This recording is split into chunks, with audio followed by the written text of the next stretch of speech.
नमस्कार, one page YouTube channel में आपका स्वागत है। आज सुनिए मुंशी प्रेमचंद की लिखी कहानी अग्नि समाधि। साधु संतों के सत्संग से बुरे भी अच्छे हो जाते हैं, किंतु पयाग का दुर्भाग्य था कि उस पर सत्संग का उल्टा ही असर हुआ। उसे गांजे, चरस और भंग का चस्का पड़ गया, जिसका फल ये हुआ कि एक मेहनती, उद्यमशील युवक आलस्य का उपासक बन बैठा। जीवन संग्राम में ये आनंद कहा। किसी वटवृक्ष के नीचे धूनी जल रही है। एक जटाधारी महात्मा विराज रहे हैं। भक्तजन उन्हें घेरे बैठे हुए हैं और तिल-तिल पर चरस के दम लग रहे हैं। बीच-बीच में भजन भी हो जाते हैं। मजूरी धातुरी में ये स्वर्ग सुख कहा। चिलम भरना पयाग का काम था। भक्तों को परलोक में पुण्य फल की आशा थी। पयाग को तत्काल फल मिलता था। चिलमों पर पहला हक उसी का होता था। महात्माओं के श्रीमुख से भगवत चर्चा सुनते हुए वो आनंद से विह्वल हो उठता था। उस पर आत्मविस्मृति सी छा जाती थी। वो सौरभ, संगीत और प्रकाश से भरे हुए एक दूसरे ही संसार में पहुंच जाता था। इसलिए जब उसकी स्त्री रुक्मिन रात के 10-11 बज जाने पर उसे बुलाने आती, तो पयाग को प्रत्यक्ष क्रूर अनुभव होता। संसार उसे कांटों से भरा हुआ जंगल सा दिखता, विशेषत जब घर आने पर उसे मालूम होता कि अभी चूल्हा नहीं जला और चनेच बेने की कुछ फिक्र करनी है। वह जाति का भर था। गांव की चौकीदारी उसकी मीरास थी। 2 रुपए और कुछ आने वेतन मिलता था। वर्दी और साफा मुफ्त। काम था सप्ताह में एक दिन थाने जाना, वहां अफसरों के द्वार पर झाड़ू लगाना, अस्तबल साफ करना, लकड़ी चीरना। पयाग रक्त के घूंट पी कर ये काम करता, क्योंकि अवज्ञा शारीरिक और आर्थिक दोनों ही दृष्टि से महंगी पड़ती थी। आंसू यूं पूछते थे कि चौकीदारी में यदि कोई काम था तो इतना ही, और महीने में 4 दिन के लिए 2 रुपए और कुछ आने कम न थे। फिर गांव में भी अगर बड़े आदमियों पर नहीं तो नीचों पर रोब था।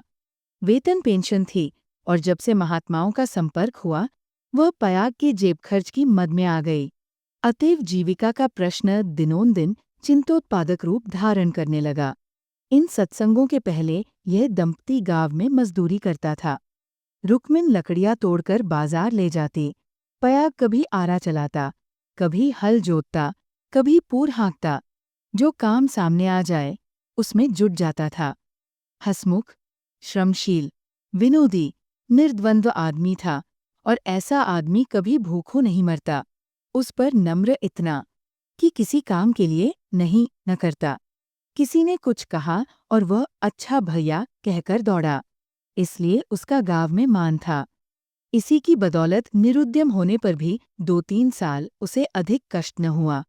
दोनों जून की तो बात ही क्या, जब महतों को ये रिद्धि न प्राप्त थी, जिनके द्वार पर बैलों की 3-3 जोड़ियां बंधाती थीं, तो पयाग किस गिनती में था।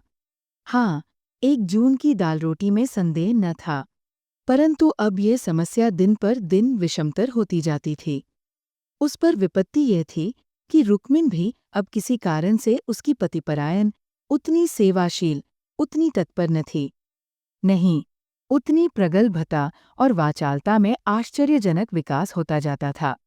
अतएव पयाग को किसी ऐसी सिद्धि की आवश्यकता थी जो उसे जीविका की चिंता से मुक्त कर दे और वो निश्चिंत होकर भगवत भजन और साधु सेवा में प्रवृत्त हो जाए। एक दिन रुक्मिन बाजार में लकड़ियां बेच कर लौटी तो पयाग ने कहा, ला, कुछ पैसे मुझे दे दे, दम लगा आऊं। रुक्मिन ने मुंह फेर कर कहा, दम लगाने की ऐसी चाट है तो काम क्यों नहीं करते? क्या आजकल कोई बाबा नहीं है? जाकर चिलम भरो। पयाग ने त्योरी चढ़ाकर कहा, भला चाहती है तो पैसे दे दे, नहीं तो इस तरह तंग करेगी तो एक दिन कहीं चला जाऊंगा, तब रोएगी। रुक्मिन अंगूठा दिखाकर बोली, रोए मेरी बला, तुम रहते ही हो तो कौन सोने का कौर खिला देते हो? अब भी छाती फाड़ती हूँ, तब भी छाती फाड़ूंगी। तो अब यही फैसला है? हाँ, कह तो दिया। मेरे पास पैसे नहीं हैं। गहने बनवाने के लिए पैसे हैं, और मैं 4 पैसे मांगता हूँ तो यो जवाब देती है। रुक्मिन तिनक कर बोली, गहने बनवाती हूँ तो तुम्हारी छाती क्यों फटती है? तुमने तो पीतल का छल्ला भी नहीं बनवाया, या इतना भी नहीं देखा जाता? पयाग उस दिन घर न आया। रात के 9 बज गए। तब रुक्मिन ने किवाड़ बंद कर लिए। समझी, गाँव में कहीं छिपा बैठा होगा। समझता होगा, मुझे मनाने आएगी, मेरी बला जाती है। जब दूसरे दिन भी पयाग न आया तो रुक्मिन को चिंता हुई। गाँव भर छान आई, चिड़िया किसी अवे पर न मिली। उस दिन उसने रसोई नहीं बनाई। रात को लेटी भी तो बहुत देर तक आंखें न लगीं। शंका हो रही थी, पयाग सचमुच तो विरक्त नहीं हो गया। उसने सोचा, प्रात काल पत्ता पत्ता छान डालूंगी, किसी साधु संत के साथ होगा, जाकर थाने में रपट कर दूंगी। अभी तड़का ही था कि रुक्मिन थाने में चलने को तैयार हो गई। किवाड़ बंद करके निकली ही थी कि पयाग आता हुआ दिखाई दिया, पर वो अकेला न था। उसके पीछे पीछे एक स्त्री भी थी। उसकी छींट की साड़ी, रंगी हुई चादर, लंबा घूंघट और शर्मीली चाल देखकर रुक्मिन का कलेजा धक से हो गया। वह एक क्षण हतबुद्धि सी खड़ी रही, तब बढ़कर नई सौत को दोनों हाथों के बीच में ले लिया और उसे इस भांति धीरे धीरे घर के अंदर ले चली, जैसे कोई रोगी जीवन से निराश होकर विषपान कर रहा हो। जब पड़ोसियों की भीड़ छंट गई तो रुक्मिन ने पयाग से पूछा, इसे कहाँ से लाए? पयाग ने हंसकर कहा, घर से भागी जाती थी, मुझे रास्ते में मिल गई। घर का काम धांधा करेगी, पड़ी रहेगी। मालूम होता है, मुझसे तुम्हारा जी भर गया। पयाग ने तिरछी चितवनों से देखकर कहा, दुत पगली, इसे तेरी सेवाट हल करने को लाया हूँ।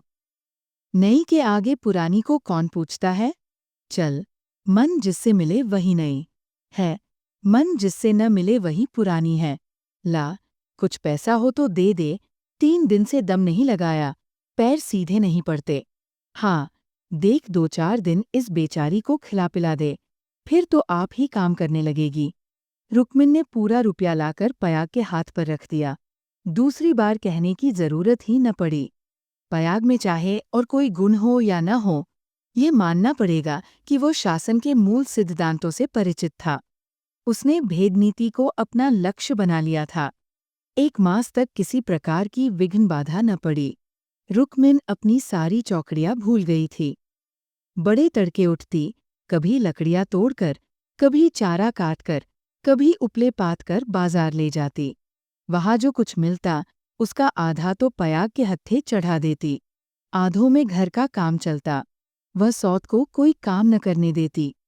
पड़ोसियों से कहती, बहन, सौत है तो क्या, है तो अभी कल की बहुरिया, 2-4 महीने भी आराम से न रहेगी तो क्या याद करेगी।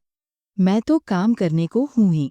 गाँव भर में रुक्मिन के शील स्वभाव का बखान होता था, पर सत्संगी घाघ पयाग सब कुछ समझता था और अपनी नीति की सफलता पर प्रसन्न होता था।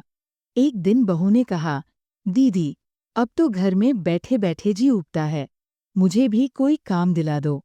रुक्मिन ने स्नेह सिंचित स्वर में कहा, क्या मेरे मुख में कालिक पुतवाने पर लगी हुई है? भीतर का काम किए जा, बाहर के लिए मैं हूँ ही। बहू का नाम कौशल्या था, जो बिगड़ कर सिलिया हो गया था। इस वक्त सिलिया ने कुछ जवाब न दिया, लेकिन वह लौंडियों की दशा अब उसके लिए असह्य हो गई थी। वह दिन भर घर का काम करते करते मरे, कोई नहीं पूछता। रुक्मिन बाहर से 4 पैसे लाती है तो घर की मालकिन बनी हुई है। अब सिलिया भी मजूरी करेगी और मालकिन का घमंड तोड़ देगी। पयाग पैसों का यार है, ये बात उससे अब छिपी न थी। जब रुक्मिन चारा लेकर बाजार चली गई तो उसने घर की टट्टी लगाई और गाँव का रंगढंग देखने के लिए निकल पड़ी। गाँव में ब्राह्मण, ठाकुर, कायस्थ, बनिए सभी थे। सिलिया ने शील और संकोच का कुछ ऐसा स्वांग रचा कि सभी स्त्रियां उस पर मुग्ध हो गईं। किसी ने चावल दिया, किसी ने दाल, किसी ने कुछ। नहीं, बहू की आवभगत कौन न करता। पहले ही दौरे में सिलिया को मालूम हो गया कि गाँव में पिसनहारी का स्थान खाली है और वह इस कमी को पूरा कर सकती है। वह यहाँ से घर लौटी तो उसके सिर पर गेहूं से भरी हुई एक टोकरी थी। पयाग ने पहर रात ही से चक्की की आवाज सुनी तो रुक्मिन से बोला, आज तो सिलिया अभी से पीसने लगी। रुक्मिन बाजार से आटा लाई थी। अनाज और आटे के भाव में विशेष अंतर न था। उसे आश्चर्य हुआ कि सिलिया इतने सबेरे क्या पीस रही है। उठकर कोठरी में आई तो देखा कि सिलिया अंधेरे में बैठी कुछ पीस रही है। उसने जाकर उसका हाथ पकड़ लिया और टोकरी को उठाकर बोली, तुझसे किसने पीसने को कहा है? किसका अनाज पीस रही है? सिलिया ने निश्शंक होकर कहा, तुम जाकर आराम से सोती क्यों नहीं? मैं पीसती हूँ, तो तुम्हारा क्या बिगड़ता है? चक्की की घुमुर घुमुर भी नहीं सही जाती? लाओ, टोकरी दे दो, बैठे बैठे कब तक खाऊंगी? 2 महीने तो हो गए। मैंने तो तुझसे कुछ नहीं कहा। तुम कहो, चाहे न कहो, अपना धर्म भी तो कुछ है। तू अभी यहाँ के आदमियों को नहीं जानती। आटा तो पिसाते सबको अच्छा लगता है, पैसे देते रोते हैं। किसका गेहूं है? मैं सबेरे उसके सिर पर पटकाऊंगी। सिलिया ने रुक्मिन के हाथ से टोकरी छीन ली और बोली, पैसे क्यों न देंगे? कुछ बेगार करती हूँ। तू न मानेगी, तुम्हारी लौंडी बनकर न रहूंगी। ये तकरार सुनकर पयाग भी आ पहुंचा और रुक्मिन से बोला, काम करती है तो करने क्यों नहीं देती? अब क्या जन्म भर बहुरिया ही बनी रहेगी? हो गए 2 महीने। तुम क्या जानो, नाक तो मेरी कटेगी। सिलिया बोल उठी, तो क्या कोई बैठे खिलाता है? चौका बर्तन, झाड़ू भारू, रोटी पानी, पीसना कूटना, ये कौन करता है? पानी खींचते खींचते मेरे हाथों में घट्ठे पड़ गए। मुझसे अब सारा काम न होगा। पयाग ने कहा, तो तू ही बाजार जाया कर। घर का काम रहने दे, रुक्मिन कर लेगी। रुक्मिन ने आपत्ति की, ऐसी बात मुंह से निकालते लाज नहीं आती? 3 दिन की बहुरिया बाजार में घूमेगी तो संसार क्या कहेगा? सिलिया ने आग्रह करके कहा, संसार क्या कहेगा? क्या कोई ऐब करने जाती हूँ? सिलिया की डिग्री हो गई। आधिपत्य रुक्मिन के हाथ से निकल गया। सिलिया की अमलदारी हो गई। जवान औरत थी। गेहूं पीसकर उठी तो औरों के साथ घास छीलने चली गई और इतनी घास छीली कि सब दंग रह गई। गट्ठा उठाए न उठता था। जिन पुरुषों को घास छीलने का बड़ा अभ्यास था, उनसे भी उसने बाजी मार ली। ये गट्ठा 12 आने का बिका। सिलिया ने आटा, चावल, दाल, तेल, नमक, तरकारी, मसाला सब कुछ लिया और 4 आने बचा भी लिए। रुक्मिन ने समझ रखा था कि सिलिया बाजार से 2-4 आने पैसे लेकर लौटेगी तो उसे डांटूंगी और दूसरे दिन से फिर बाजार जाने लगूंगी। फिर मेरा राज्य हो जाएगा। पर ये सामान देखे तो आंखें खुल गईं। पयाग खाने बैठा तो मसालेदार तरकारी का बखान करने लगा। महीनों से ऐसी स्वादिष्ट वस्तु मैसर न हुई थी। बहुत प्रसन्न हुआ। भोजन करके वो बाहर जाने लगा तो सिलिया बरोठे में खड़ी मिल गई। बोला, आज कितने पैसे मिले? 12 आने मिले थे। सब खर्च कर डाले? कुछ बचे हों तो मुझे दे दे। सिलिया ने बचे हुए 4 आने पैसे दे दिए। पयाग पैसे खनखनाता हुआ बोला, तूने तो आज मालामाल कर दिया। रुक्मिन तो 2-4 पैसों ही में टाल देती थी। मुझे गाड़ कर रखना थोड़े ही है। पैसा खाने पीने के लिए है कि गाड़ने के लिए? अब तू ही बाजार जाया कर। रुक्मिन घर का काम करेगी। रुक्मिन और सिलिया में संग्राम छिड़ गया। सिलिया पयाग पर अपना आधिपत्य जमाए रखने के लिए जान तोड़कर परिश्रम करती। पहर रात ही से उसकी चक्की की आवाज कानों में आने लगती। दिन निकलते ही घास लाने चली जाती और जरा देर सुस्ताकर बाजार की राह लेती। वहां से लौटकर भी वो बेकार न बैठती। कभी सन काटती, कभी लकड़ियां तोड़ती। रुक्मिन उसके प्रबंध में बराबर ऐब निकालती और जब अवसर मिलता तो गोबर बटोरकर उपले पाथती और गांव में बेचती। पयाग के दोनों हाथों में लड्डू थे। स्त्रियां उसे अधिक से अधिक पैसे देने और स्नेह का अधिकांश देकर अपने अधिकार में लाने का प्रयत्न करती रहतीं। पर सिलिया ने कुछ ऐसी दृढ़ता से आसन जमा लिया था कि किसी तरह हिलाए न हिलती थी। यहाँ तक कि एक दिन दोनों प्रतियोगियों में खुल्लम खुल्ला ठन गई। एक दिन सिलिया घास लेकर लौटी तो पसीने से तर थी। फागुन का महीना था। धूप तेज थी। उसने सोचा, नहाकर तब बाजार जाऊंगी। घास द्वार पर ही रखकर वो तालाब में नहाने चली गई। रुक्मिन ने थोड़ी सी घास निकालकर पड़ोसिन के घर में छिपा दी और गट्ठे को ढीला करके बराबर कर दिया। सिलिया नहाकर लौटी तो घास कम मालूम हुई। रुक्मिन से पूछा। उसने कहा, मैं नहीं जानती। सिलिया ने गालियां देनी शुरू की। जिसने मेरी घास छुई हो, उसकी देह में कीड़े पड़ें, उसके बाप और भाई मर जाए, उसकी आंखें फूट जाए। रुक्मिन कुछ देर तक तो जब्त किए बैठी रही। आखिर खून में उबाल आ ही गया। झल्ला कर उठी और सिलिया के 2-3 तमाचे लगा दिए। सिलिया छाती पीट पीट कर रोने लगी। सारा मोहल्ला जमा हो गया। सिलिया की सुबुद्धि और कार्यशीलता सभी की आंखों में खटकती थी। वो सबसे अधिक घास क्यों छीलती है? सबसे ज्यादा लकड़ियां क्यों लाती है? इतने सबेरे क्यों उठती है? इतने पैसे क्यों लाती है? इन कारणों ने उसे पड़ोसियों की सहानुभूति से वंचित कर दिया था। सब उसी को बुरा भला कहने लगी। मुट्ठी भर घास के लिए इतना ऊधाम मचा डाला।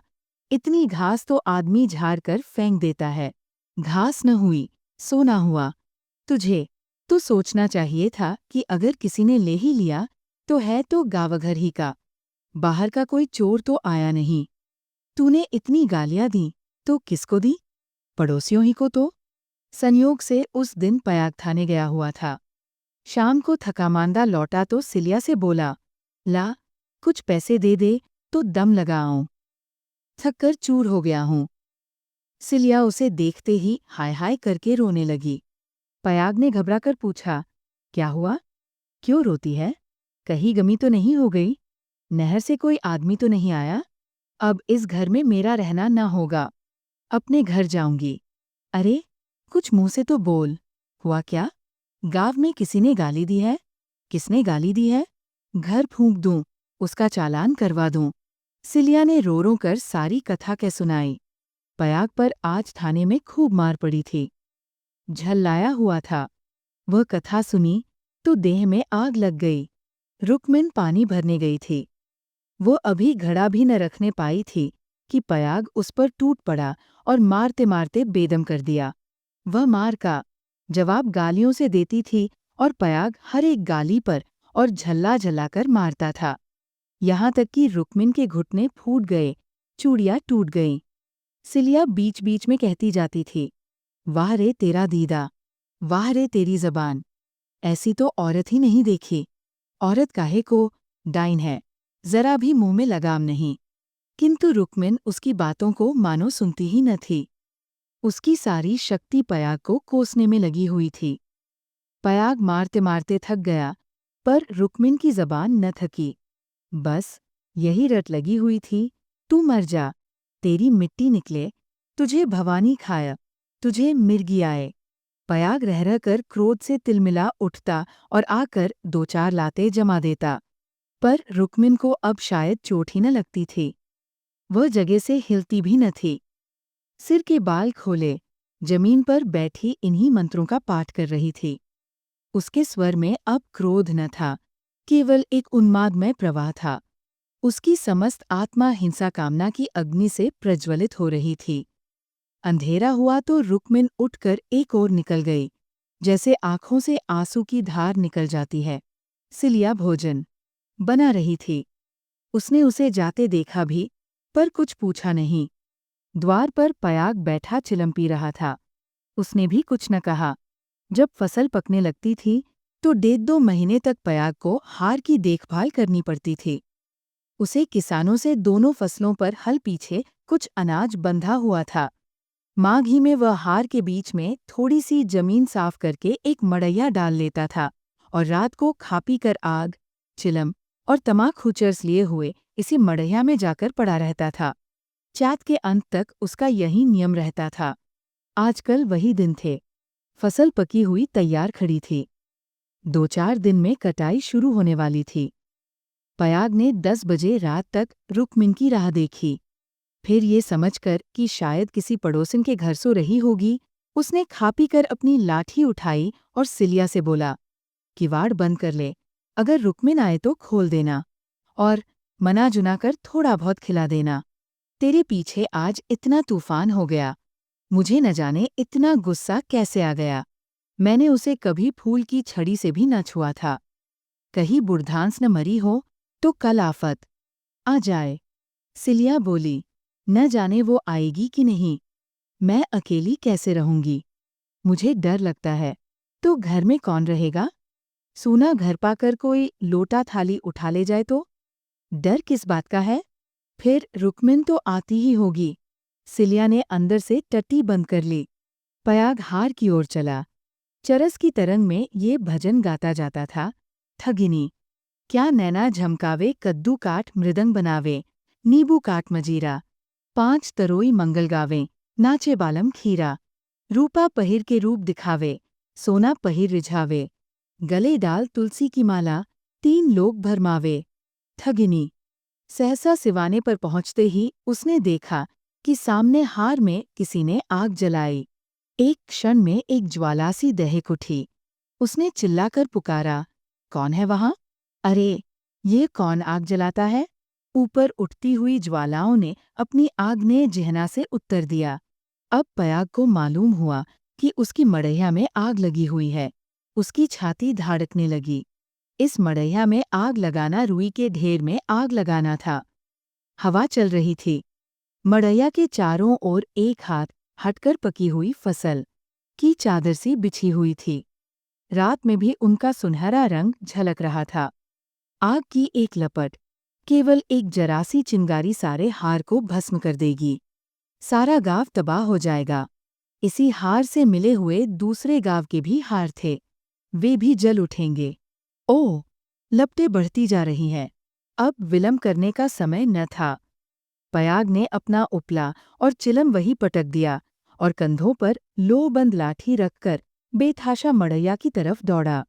मेड़ों से जाने में चक्कर था, इसलिए वो खेतों में से होकर भागा जा रहा था। प्रति क्षण ज्वाला प्रचंडतर होती जाती थी और पयाग के पांव और तेजी से उठ रहे थे। कोई तेज घोड़ा भी इस वक्त उसे पा न सकता था। अपनी तेजी पर उसे स्वयं आश्चर्य हो रहा था। जान पड़ता था, पाँव भूमि पर पड़ते ही नहीं। उसकी आंखें मढ़िया पर लगी हुई थी। दाहिने बाएं से और कुछ न सूझता था।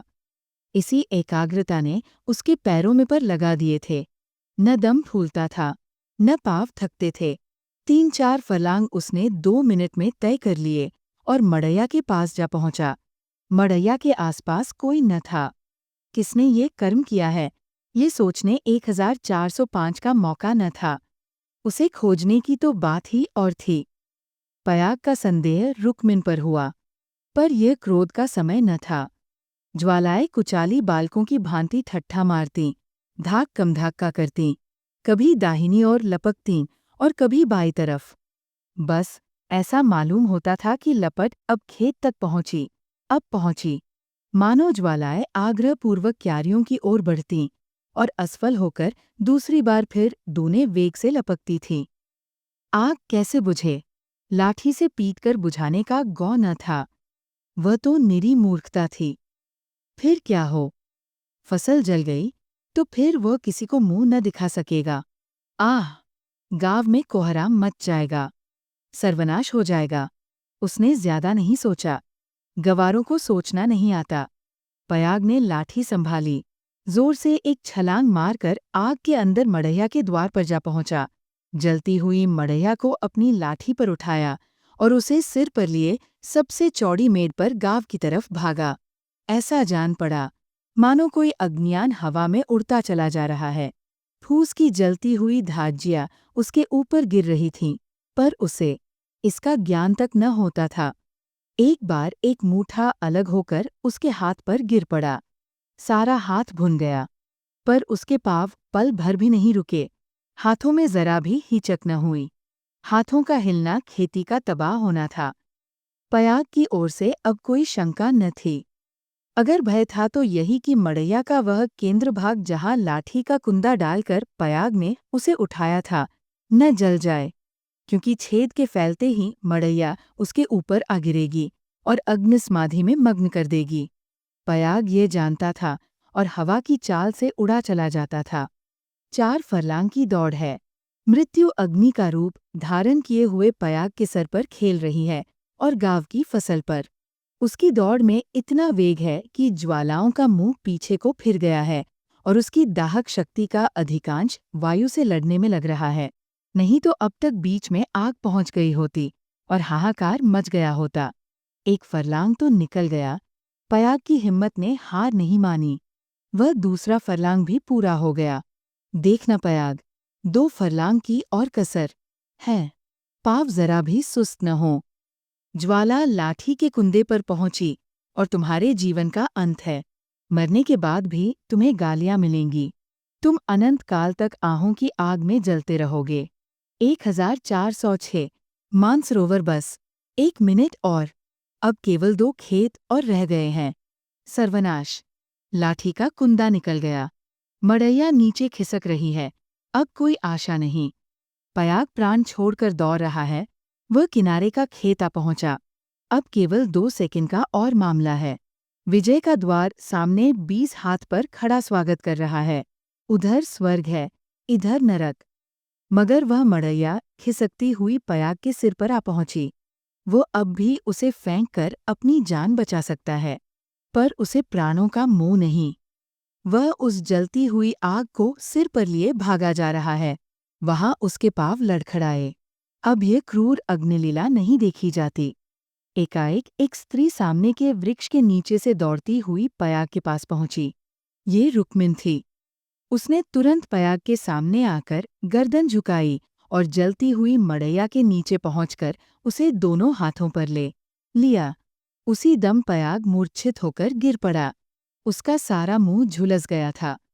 रुक्मिन उसके अलाव को लिए 1 सेकंड में खेत के दौड़े पर आ पहुंची, मगर इतनी दूर में उसके हाथ जल गए, मुंह जल गया और कपड़ों में आग लग गई। उसे अब इतनी सुधि भी न थी कि मड़ैया के बाहर निकल आए। वह मड़ैया को लिए हुए गिर पड़ी। इसके बाद कुछ देर तक मड़ैया हिलती रही। रुक्मिन हाथ पांव फेंकती रही। फिर अग्नि ने उसे निगल लिया। रुक्मिन ने अग्निसमाधि ले ली। कुछ देर के बाद पयाग को होश आया। सारी देह जल रही थी। उसने देखा, वृक्ष के नीचे फूस की लाल आग चमक रही है। उठकर दौड़ा और पैर से आग को हटा दिया। नीचे रुक्मिन की अधाजली लाश पड़ी हुई थी।